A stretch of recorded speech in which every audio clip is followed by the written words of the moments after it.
Okay, we're here this afternoon with Dr. Kenneth Williams, and Dr. Williams is currently the instrumental music specialist for Duval Schools, but the majority of his career was spent here as a Florida band director. So we want to take a little time and get to know him and learn from his experiences. So Dr. Williams, to start, talk a little bit about why you decided to be a band director and kind of what was the journey that took you there.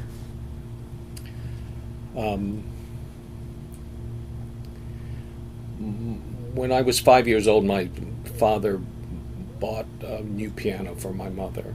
My mother was one of 9 surviving children, and my grandfather bought a grand piano and put it in the living room and made all of his children learn to play. And I still remember the day it was delivered. It was a big deal.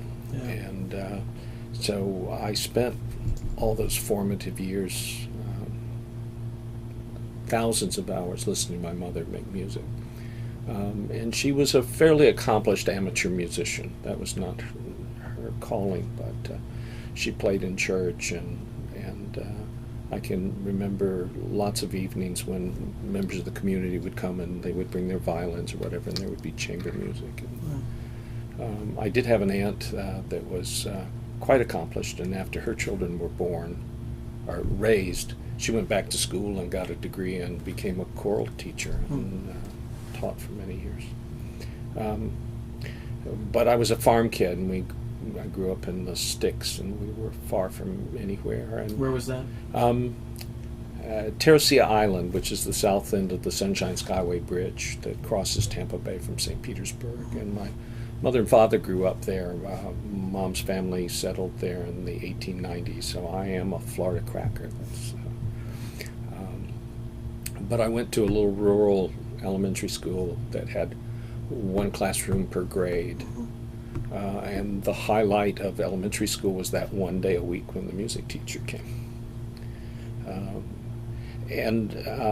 Even though it was relatively rural, and that's Manatee County, so we were north of Palmetto, and across the river was the big city of Bradenton. But I remember in about 5th grade, Howard Brumfield, who was the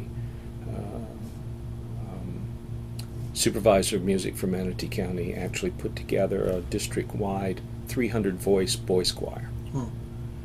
And our music teacher made sure that we were part of that, and it was probably not very good, but to my 9-year-old or 10-year-old ears, it was pretty exciting. My older sister, played clarinet in high school band for a couple of years, and it was not a big part of her high school career, but I remember going to that very first band concert where they were on the stage at the end of the gymnasium. And the thing I remember about it was that there were these folks sitting on the outside edge, and they were playing this instrument, which I later learned was the trombone. But what I was fascinated about is I understood where that part of the slide went, because it went back up in the horn. I couldn't figure out how they were swallowing the other side of it. So that intrigued me. So when I left elementary school, we took the bus 7 miles into Palmetto to the senior high school. And my mother encouraged me to join the band. And the band director was Carlton Whitman. I remember that first day, and I'm standing in line with all those other kids, and he has his clipboard of, well, what do you want to play, and what do you want to play? And when it got to be my turn, I said what every boy in the row said, I want to play drums. And I remember he leaned forward and he smiled, and he said, oh, you look much too smart to do that. Do you know what a French horn is? And he opened the case and did the hard sell, and so I became a horn player. The great thing about, because it was a little tiny rural high school, and we didn't play very well, but we didn't know it. Right. But we learned a lot. And Mr. Whitman, I don't know if he saw something in me or not, but the end of that 7th grade year, he let me conduct a little piece on the concert. And in 8th grade, he let me do the student conductor at what was then contest. And in ninth grade, I was drum major of the junior high band, and so I got lots of opportunities. And band was the reason I went to school every day. My junior year was in 1968 when all the teachers in the state of Florida walked out. There was the big teacher strike. And our band director, Mr. Whitman, happened to be president of the teacher union in Manatee County. And that happened to be the time for our little city to be having its 200th anniversary. And they had been planning for a year of, a parade and concerts in the park, and schools were closed. And so a few of us from the band went to the principal and asked if we could still do that, and he said no. He said schools are closed. And so I made an appointment with the mayor, and he interceded, and the principal said, well, okay, you can use the instruments and you can use the music, you can use the uniforms, but you can't use the building. Schools are closed. So they cleared out one of the courtrooms in the courthouse, and that's where we had rehearsals. And so that was my first opportunity to pick a program and rehearse the music. And so the bug was there, but I still hadn't thought about, well, what do you want to be when you grow up? I knew I was born on a farm. I knew I didn't want to do that. I wanted to go to school, and I was the first in my family to go to college, my immediate family. So graduated from high school, and what are the options? Well, I went to the local junior college. And in my whole career, I've been at the right place at the right time to connect with people who've invested in me. And so my first college band director was Charles Cornby. Well, you can't do any better than that. But I also remember that very first college rehearsal when the band made that first sound, and I wanted to hide because I'd never heard a band sound like that. And I knew that I didn't play like that. But Charlie Cornby was just an extraordinary musician, an extraordinary human being. And, I made lots of friends and lots of connections there. Dr. Charles Johnson was our theory and ear training teacher, and we had an incredible foundation. But probably the most important thing that happened that couple of years I was at Manatee was I was in school with other folks in the band who had just graduated from Riverview High School. And their senior year was Jack Crew's first year, and so I, through them, met Andrew Crew, which probably connected me to the person who had the most impact long-term in my career. But there were also some great folks. Bruce Dinkins was in that band. Wow. Bob Sheldon's late wife, Marilyn, was in that band. There were some talented folks around. Went through 2 years there and ended up at the University of South Florida because I could drive the 50 miles one way and live at home. And Dr. Gail Sperry was the band director. And he was there my first year, and then he left and took about half that faculty and went to what was then Florida Tech, what became UCF. Oh, wow. And so we were without a band director and a music head person, and they hired James Croft. So here's Dr. James Croft, and I'm in his first college band, and we lived with him because we were out of sequence and weren't going to graduate, and so we were on the quarter system. We did 2 quarters of methods and 1 quarter so that we could stay on track and graduate on time, and that was pretty remarkable. did my internship in Sarasota at Sarasota High School because we had been doing 5 hours a week for a year and a half in the public schools in Tampa, all at middle school, and yet when placements came for our internships, they placed us in middle schools, and so a couple of us rebelled, and there was a trumpet player and we went to Sarasota, and he worked with Jack Crew at Riverview, and I went to Sarasota High School where Ed Santana was, and Ed was a long time quality band director.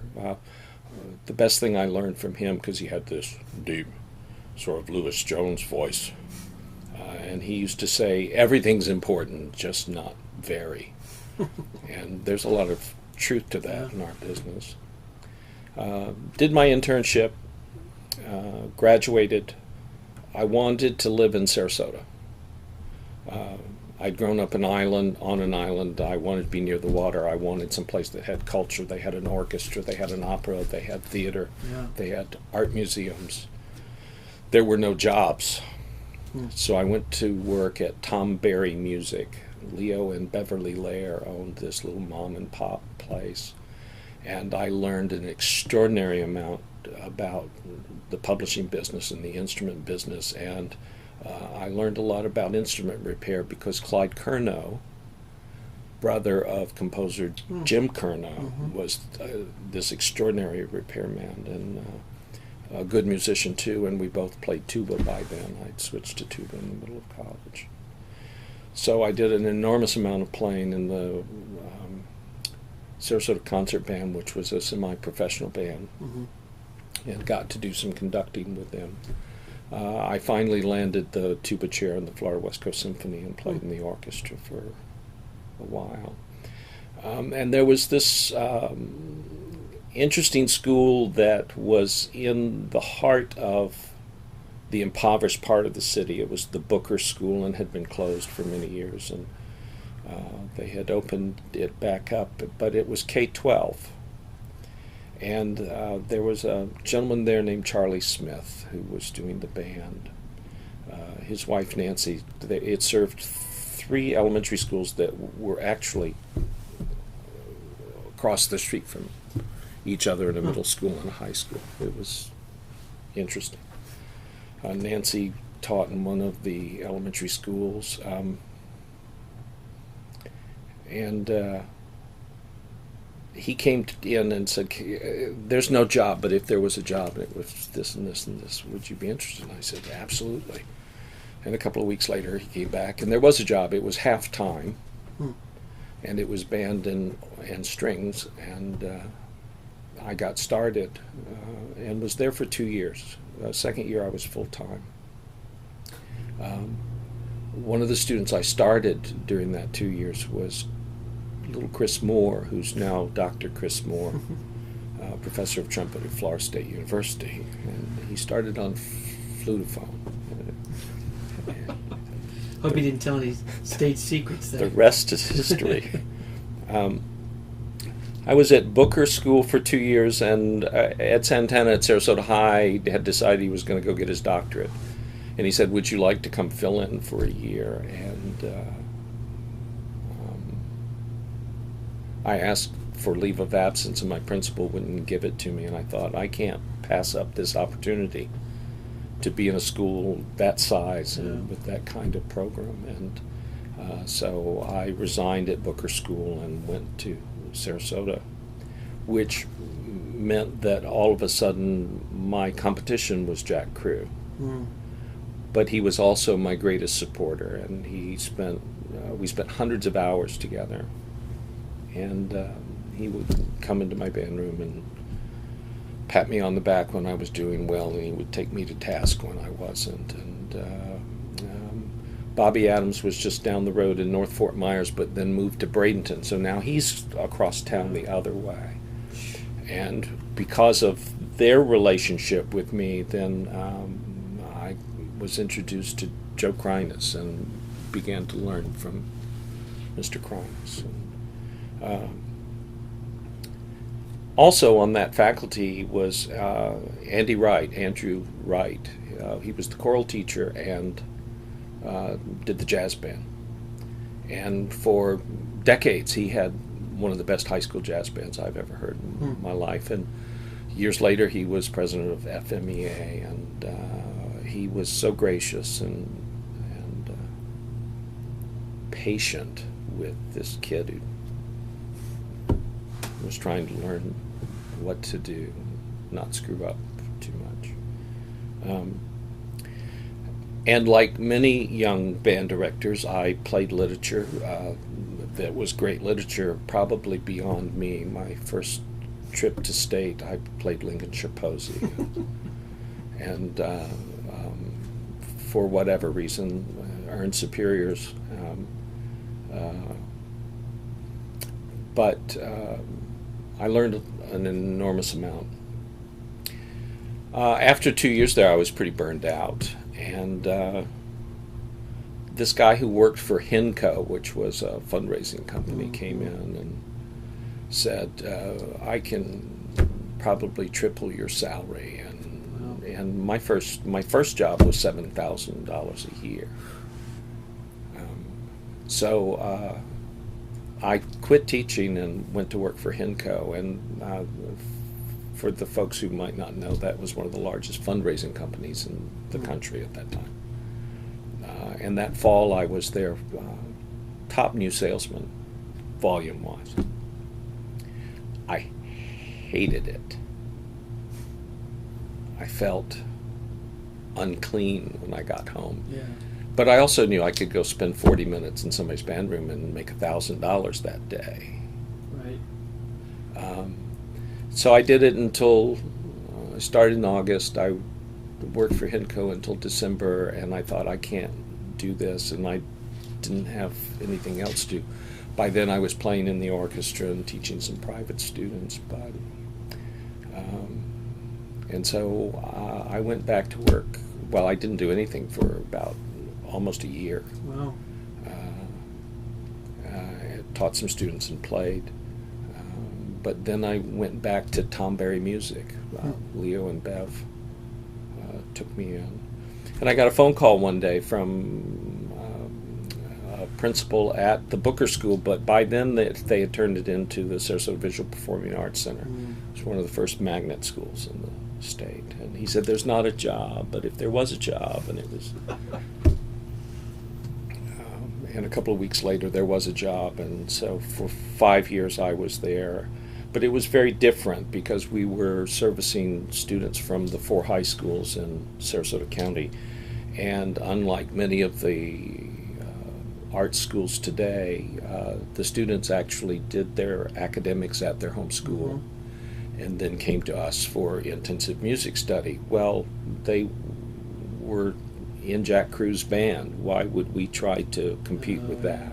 So we didn't have a band program. We did theory, we did ear training, we did chamber music, we did history. They had keyboard class, and they did their large ensemble in those other schools, and it worked quite well.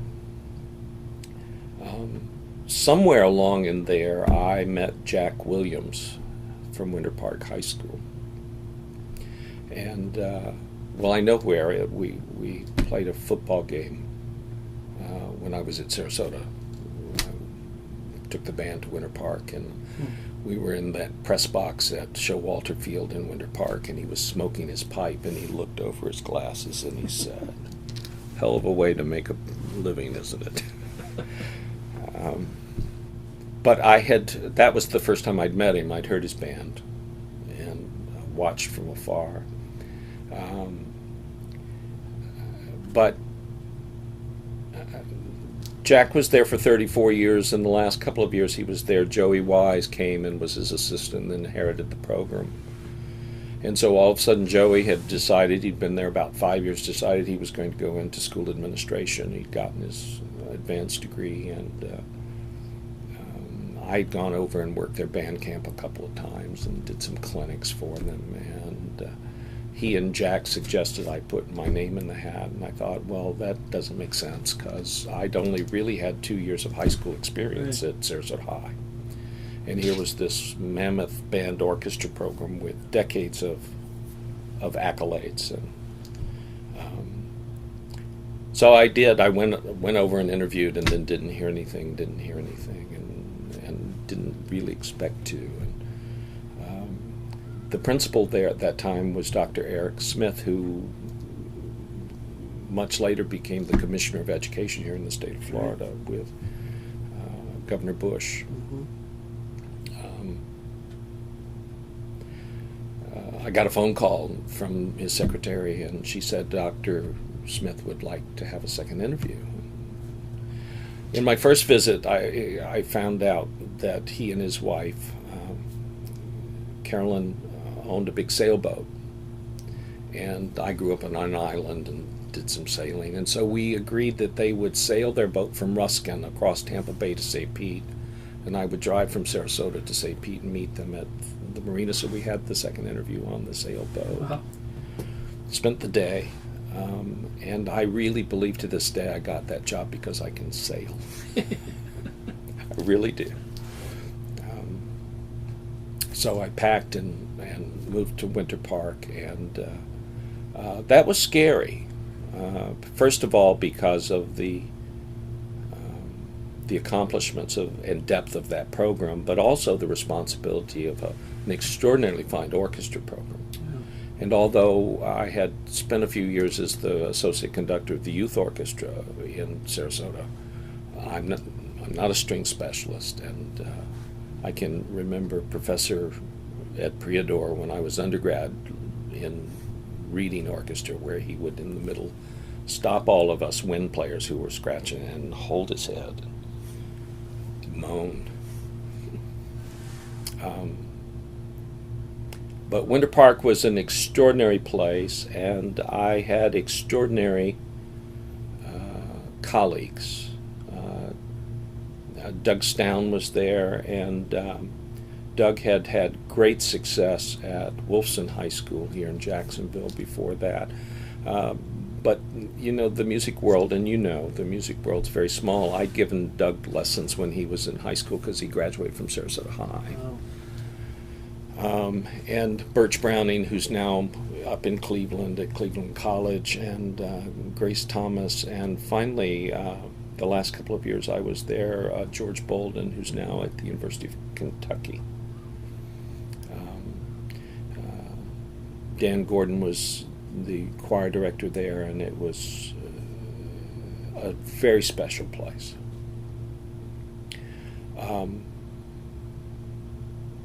I was there about 8 years. I was there 8 years, and I'd begun thinking that, well, again, you know, I was talking about being at the right place at the right time. All of that help from Jack Crew and Bobby Adams when I was first starting out, and then when I moved to Winter Park, Jack had moved to Lakeland to be with John Carmichael. Mm-hmm. Bobby had gone to Tallahassee to be at Leon. I wanted to start work on my master's and thought, well, I can chip away at it while I'm teaching. And lo and behold, the second year there, USF in Tampa hired a new band director, and it was Jerry Junkin. And so I was in his first conducting cohort. And what an extraordinary opportunity to learn from someone that's that incredible. So I drove back and forth to Tampa to make that happen. Years pass, and I think, well, perhaps I'm too old to do this high school thing anymore because it's a young person's business. But I also, along the way, began to think, if we want to have better bands, we have to have better band directors. And if I could move to higher ed and help prepare people better, then that has an exponential impact on students. Mm-hmm. But again, that's sort of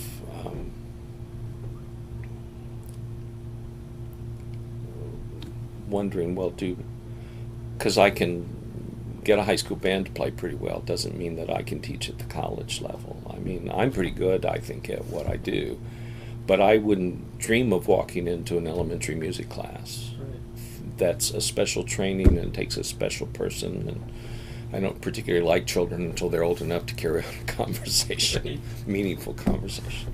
I feel that way about adults too. So I started looking for a place to go, and I had financial obligations. I could not quit work and go back to school. And one of the people that I went to chat with about, is this even something I should consider, was Dr. Shellhammer, Bentley Shellhammer at Florida State. He was associate dean at that time and was as good a music ed professor anywhere. And he encouraged me to go on and get the degree and make the move. But there still wasn't an opportunity. And I'm sitting in my office at Winter Park one day, and the phone rings, and it's Dr. Shellhammer, and he says, "There's not a job." But if there was a job, and what was going to happen was the laboratory school, which is a K-12 school on Florida State's campus, used to do research. The longtime band director there was retiring, and they had not used it as a laboratory from the School of Music. And he said, "Would you come take that program and develop it into a real laboratory so that our students are in there every day and using it?" And I thought, well, that's great. I could have a full-time job and a salary and chip away at my doctorate. And he said, "Well, no, you can't be on faculty at the School of Music and get a degree at the School of Music." And I said, "Well, then why would I leave Winter Park and come do that?" And a couple of weeks later he called and he said, "Well, we've worked it out, and College of Ed will hire you, and if you're willing to come." And so the deciding factor was having a meeting with who I think is the most brilliant person in music ed. And that's Dr. Clifford Matson. And when Dr. Matson said, "I will be your doctoral advisor, come do the work," that was the deciding factor. And so I packed and went to Tallahassee.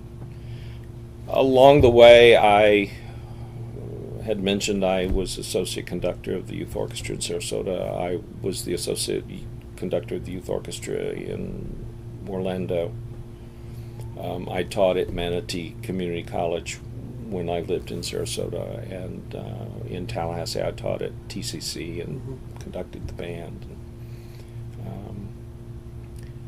And began to collaborate with this incredible faculty of music educators at FSU.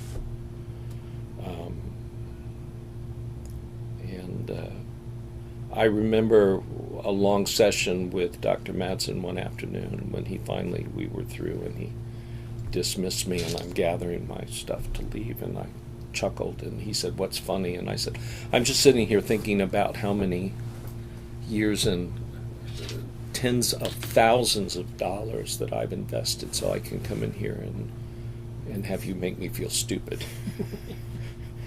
And he laughed, but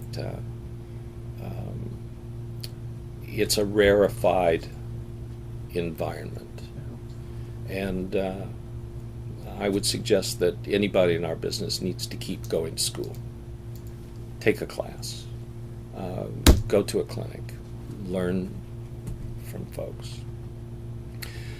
I got my degree. I interviewed 2 places. I interviewed at the Crane School of Music at Potsdam, which is the oldest school for music teacher training in the country, and I interviewed at the University of Texas at San Antonio. I went to Potsdam first, and the day of my interview it was 3 below zero. And the next week I was in San Antonio, and it was in the mid-70s, and they offered me the job while I was there. And that was a no-brainer. It was a no-brainer. And so I joined that faculty to head up instrumental music ed and conduct the symphonic band. And again, an extraordinary faculty. Dr. Robert Rustowitz did the wind ensemble there. He's one of the finest musician conductors I've ever worked with, and very supportive. And I was there for 7 years, and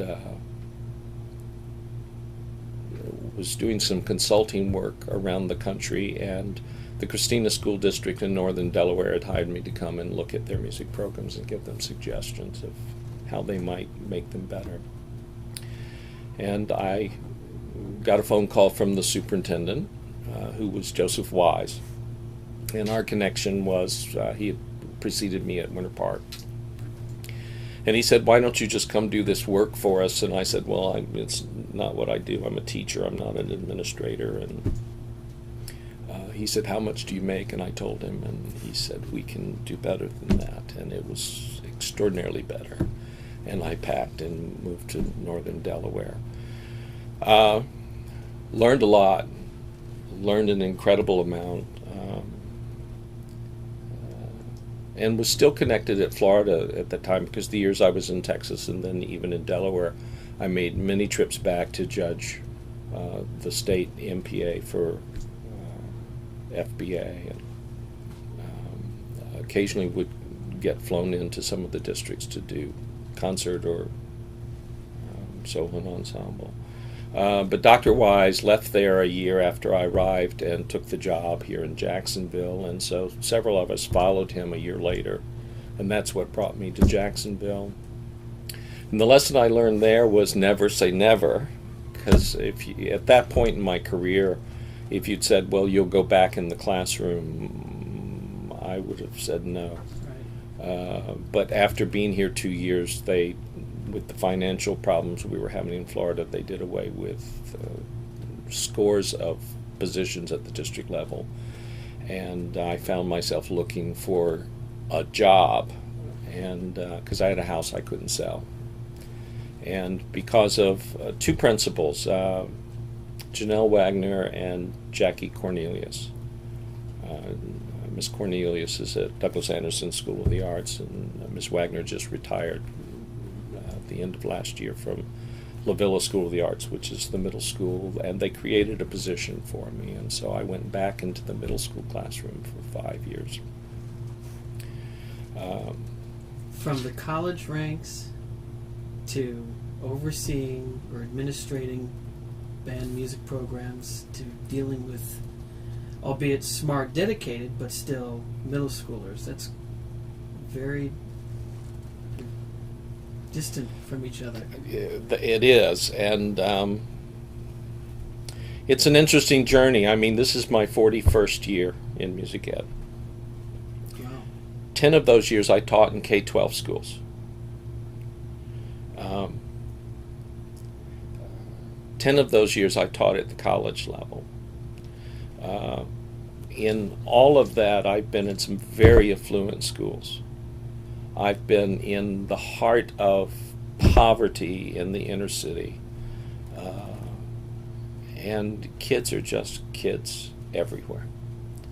And they will pretty much, if you have a vision about where you want them to go and some knowledge and ability about how to help them get there, they will do whatever you ask them to do. It seems like a universal, time-tested.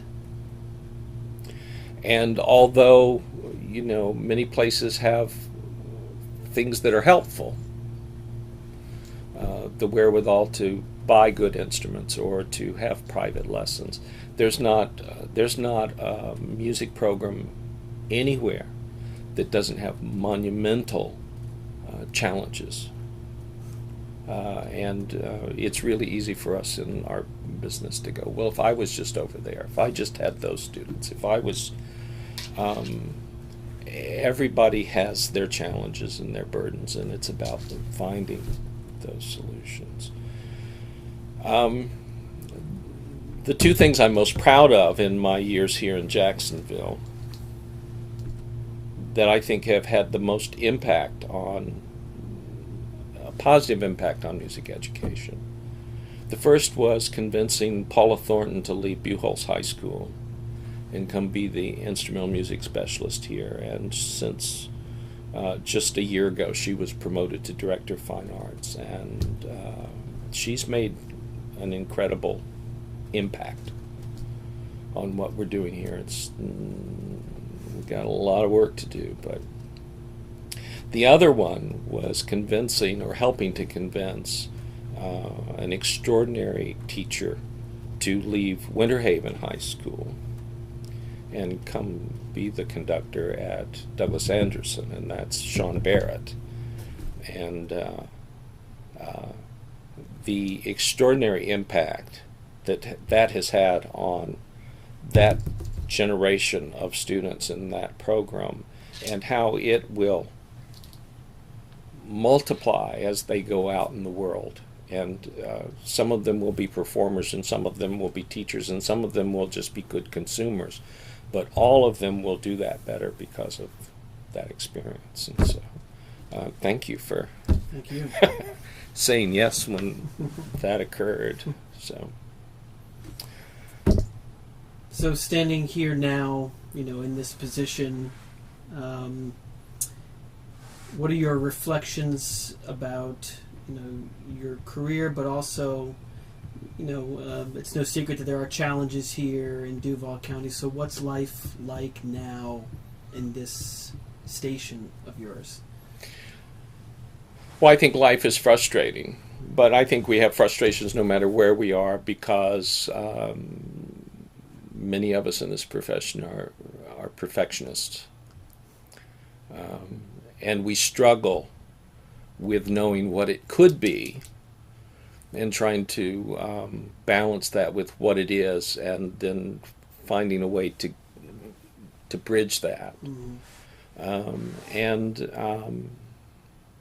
We've known each other a while, and so I know that you would probably agree with me that one of the things, at least I struggle with, is that I want everybody around me to have the same passion about what we're doing as I have.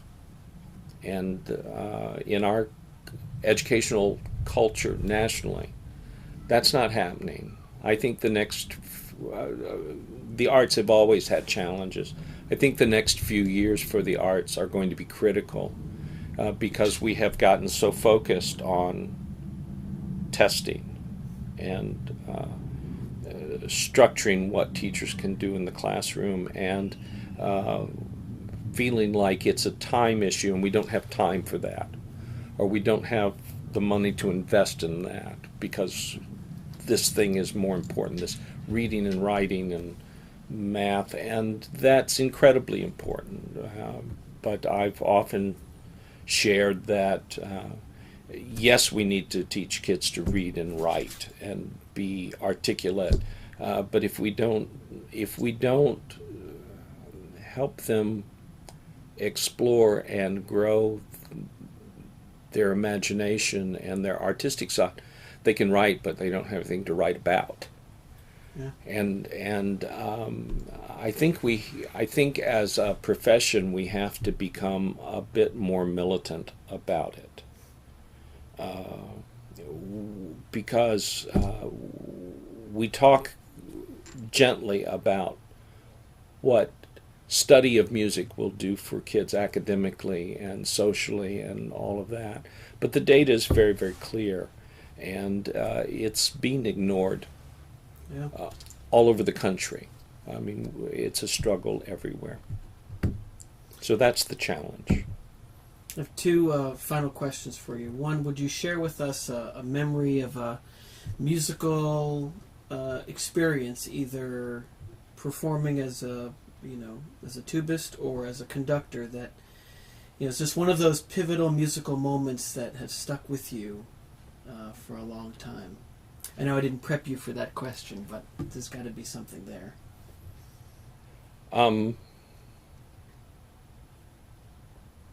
Well, first of all, I would say that for most conductors, that those moments are not necessarily performances.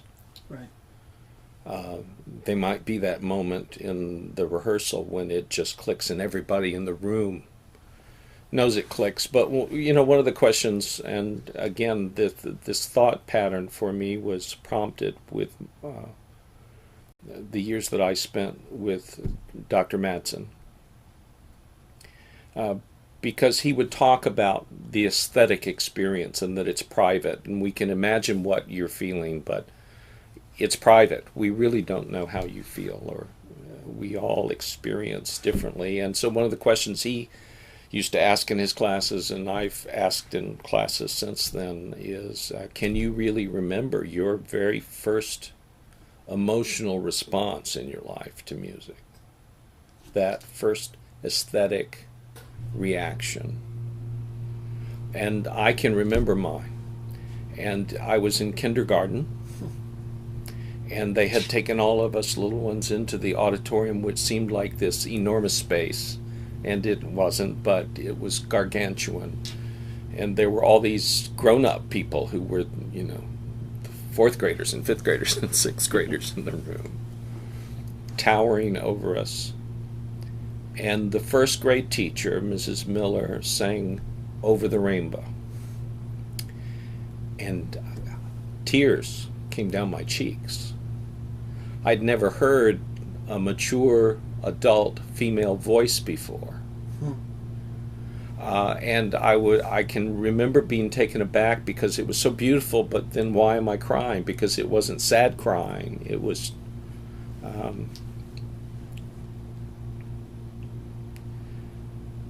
and then there are just all of those moments where I've been fortunate enough to hear world-class performers.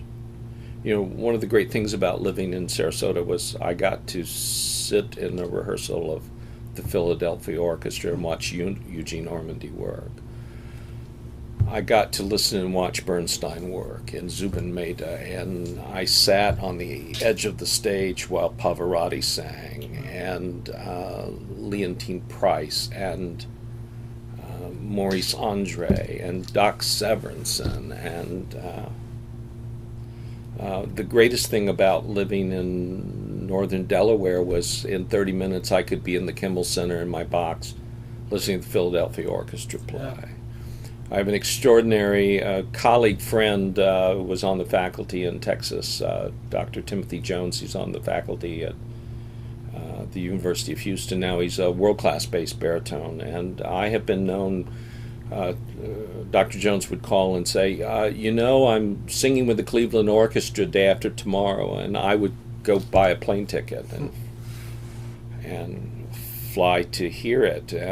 But again, on one of those trips, I needed a place to hang, and so Franz Welsermost said, "Well, you can sit in Mr. Zell's study." So I'm hanging out for a couple of hours, and there's all the scores and batons and the piano that George Zell used, and we have to build those connections to people. We have to reach out. So I think about the few conducting lessons I've taken from Mallory Thompson, from H. Robert Reynolds. We have to risk Ken Jean, when he was the associate conductor of the Chicago Symphony, when he was in Orlando, would come and spend time with my orchestra kids at Winter Park. Charles Rex, who was the associate concertmaster of the New York Philharmonic, had graduated from Winter Park a gazillion years ago. And so when he was in town, I would just ask, and these incredible people would come and share with those kids. So I don't know if there was a moment like that, because there have been so many. Yeah. Well, you're lucky. I am. There have also been all those days where I've gone, why am I doing this? We hope that young band directors will take the time to watch and listen to your story and the tens of stories that are now on the FBA website, and try to learn from our history. So if there are some young band directors who are watching you, can we end with some advice? We've got people who are just starting out, And with all of your success and knowledge and esteem, you certainly have thought about things that you would want to impart to, or you do impart to young teachers. Be the best musician you can be, and you have to work at that. And quite often teachers, when they start teaching, stop growing as musicians. I think that's number one. The second thing is to get help, but be careful about who you get help from, because everybody has an opinion. And so if I'm going to take the time to seek out advice, wisdom from someone, then I'm going to find the person who I can get to who's doing it better than anybody else. That's like people having a hurt arm and asking their neighbor, well, what do you think? Unless your neighbor's an MD, an orthopedic guy, why would you ask them? And I see that a lot. It's not that they don't ask advice, but they're not careful about who they ask advice from. I think you have to build a model, a mental model of what you want it to be. And then you have to work hard to gain the expertise in order to help kids get to that place. The most important thing that we can do for kids is to demand more of them than they think they can do. But more importantly, stop fixing the tune. Because for many music educators, that's what they do. They go in the classroom and they fix the tune. Our goal is to make those students great musicians who are independent of us, that can do it without us. And that's hard.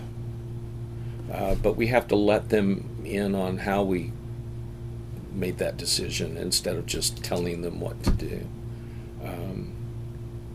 No matter where you are in your career and your ability, you need to latch on to folks that you can use as a resource.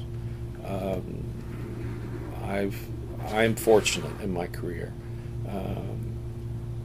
but I've worked really hard to reach out to people, and people, they want to share what they have passion about. They're happy to share what they have passion about. The worst that can happen is they might say no. And there are tons of folks in Florida Bandmasters Association. It's an extraordinary organization. There are tons of folks that know a whole lot more collectively than any one person could. And get out of your band room and get in someone else's room where good stuff is going on and be a sponge. Mm-hmm. That's the best advice I think I can give. Well, Ken, we appreciate your time and sharing your story with us, and I feel fortunate that our paths crossed about 8 or 9 years ago, and that we're colleagues and friends. And I know that many in Florida and outside of Florida are grateful for knowing you and for being able to learn from you, because you have just an extraordinary mind that you see the world as many people don't see it, and that's pretty amazing. So thank you for all of your contributions, previous and forthcoming, to band directors in Florida. Well, and I appreciate the opportunity and very humbled that I was asked to have this chat. Well, thank you. Bye.